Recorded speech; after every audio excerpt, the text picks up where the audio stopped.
Ti faccio una domanda semplice. Tu imprenditore sei davvero nella fase in cui ti serve un giurista d'impresa, non un avvocato da chiamare quando un problema è già esploso, non uno studio legale che interviene ad incendio già scoppiato, ma un giurista d'impresa che lavora nella tua azienda accanto a te. Oggi non ti spiego cosa fa un giurista d'impresa, oggi parlo a te e forse, mentre mi ascolti, ti riconoscerai.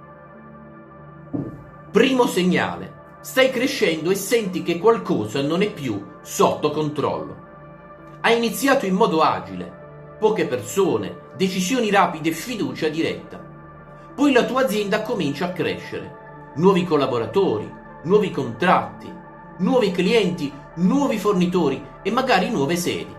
E cominci a firmare documenti sempre più complessi, clausole più lunghe, termini inglesi, responsabilità non più intuitive.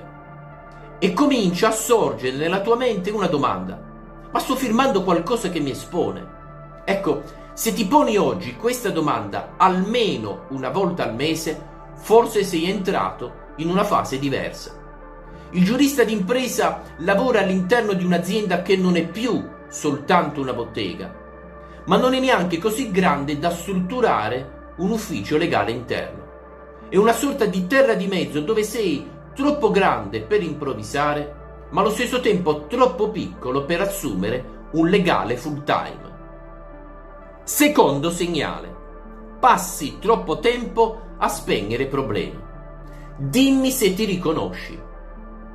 Un cliente non paga, un fornitore cambia le condizioni, un dipendente contesta, una partnership si incrina, una clausola non era scritta come pensavi e ogni volta devi andare a caccia di un avvocato diverso, ogni volta devi ripartire da zero, ogni volta devi rispiegare la tua azienda di nuovo, ogni volta devi pagare l'emergenza. Il punto però non è il problema, il punto è: la tua azienda sta reagendo o sta prevenendo? Perché il giurista d'impresa serve quando hai compreso che non vuoi più soltanto difenderti, ma vuoi strutturarti. Non vuoi più vivere nel rischio inconsapevole, ma vuoi governarlo. Terzo segnale: stai prendendo decisioni strategiche senza un filtro giuridico.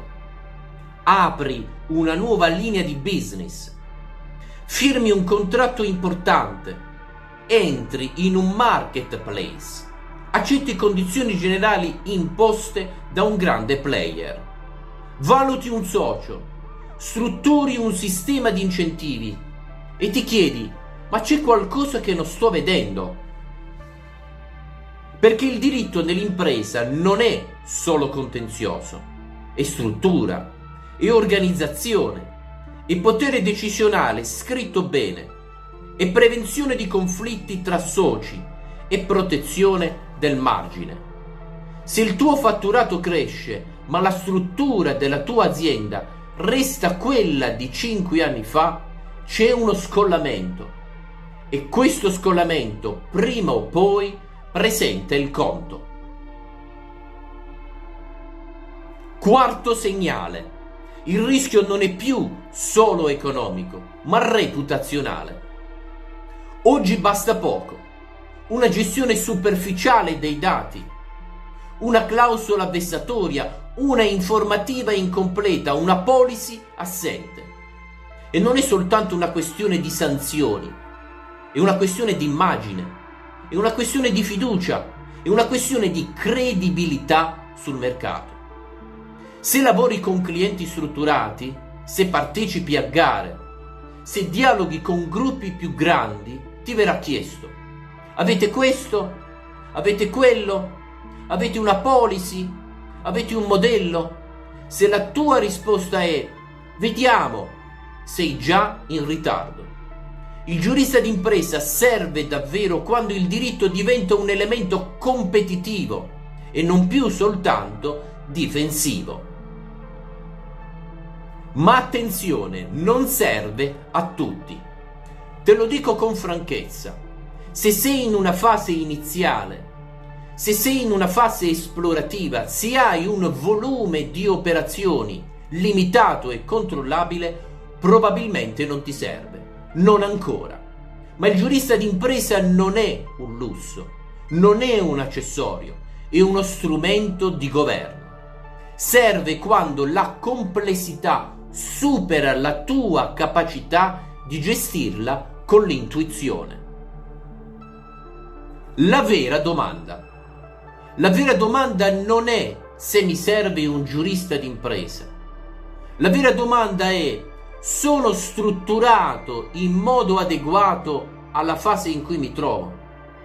Se sei in crescita, se senti che il rischio è aumentato, se firmi contratti che non padroneggi fino in fondo, se vuoi prevenire anziché rincorrere, forse sei in quella fase. E non si tratta di delegare il diritto, si tratta di integrarlo nella strategia della tua azienda. Io lavoro con imprenditori che si trovano esattamente lì, in quel punto di passaggio, quando ancora tutto non è compromesso, ma c'è ancora margine per strutturare bene. E spesso la svolta non è una causa vinta, è una clausola scritta meglio, è una procedura, una policy che evita un conflitto, è un assetto chiaro tra i soci, è una delega fatta correttamente. Il diritto che lavora per l'impresa, non contro l'imprevisto. Ti lascio una domanda. Se oggi dovessi fermarti un'ora in silenzio e guardare la tua azienda con occhi giuridici, quante aree scopriresti che stai gestendo per abitudine e non invece per struttura? Ecco, se questa domanda ti inquieta anche solo un po', forse è giunto il momento di farti la domanda giusta. Io sono Gianfranco e questo è il giurista d'impresa, il diritto che lavora per l'impresa.